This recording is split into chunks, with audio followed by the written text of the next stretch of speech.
Welcome back to WCI-TV, sponsored by Tower MSA Partners. I'm Amy Sweezy, and joining me now from Verisk is Sid Wong and Mark Popolizio. Thank you so much for being here. Thank you very much, yeah. Okay, so first I want to start, Mark, with you, and just talk to me a little bit about what is new this year. Yeah, we have three major impactful changes from CMS. We have TPOC MSA reporting requirements, brand new as of April.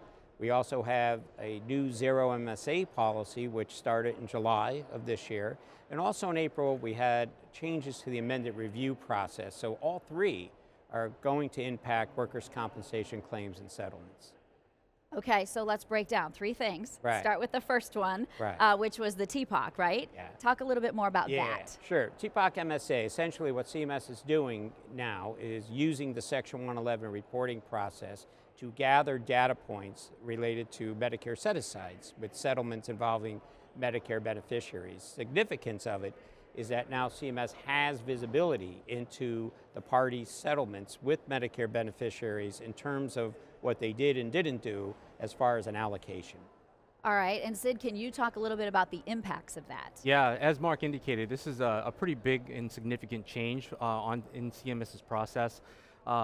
I would say that not only is Medicare collecting this information for the first time and tying their program together with their Medicare set-aside process, but it also impacts the beneficiaries. It can impact their benefits post-settlement. It also, as Mark indicated, allows Medicare to have all this visibility into these settlements and potentially take action if they feel that non-compliance has occurred.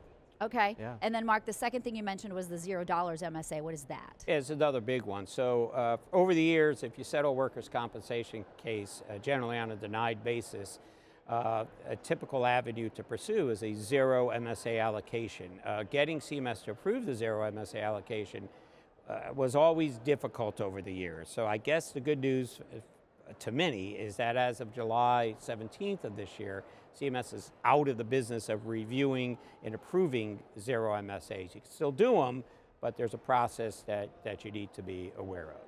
Yeah. All right, and Sid, can you talk a little bit about the impacts of that?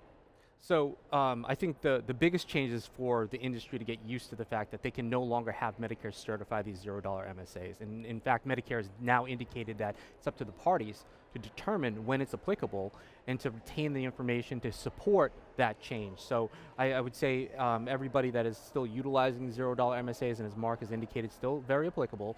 They just have to know what those rules are, document the file appropriately, and in conjunction with the reporting that we just spoke about, need to report that information properly.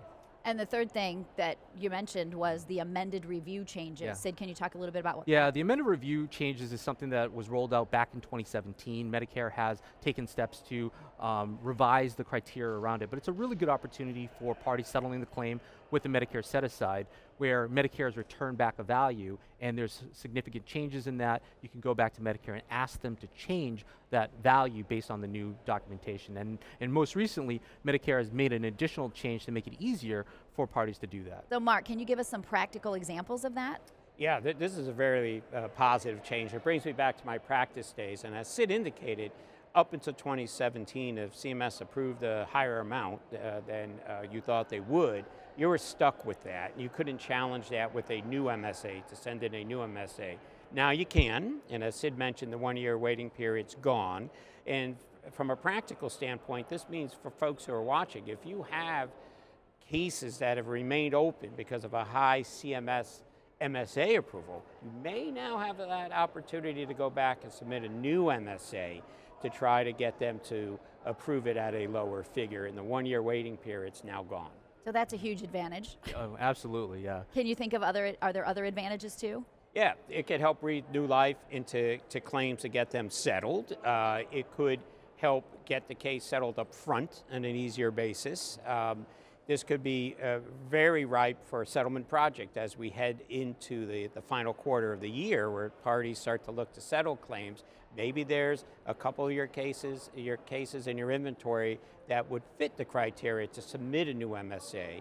Now's the time to be looking at those. Okay, fantastic. Mark Popolizio, Sid Wong from Verisk, thank you so much for being here. Thank you. Thank you. All right, you're watching WCI-TV, sponsored by Tower MSA Partners.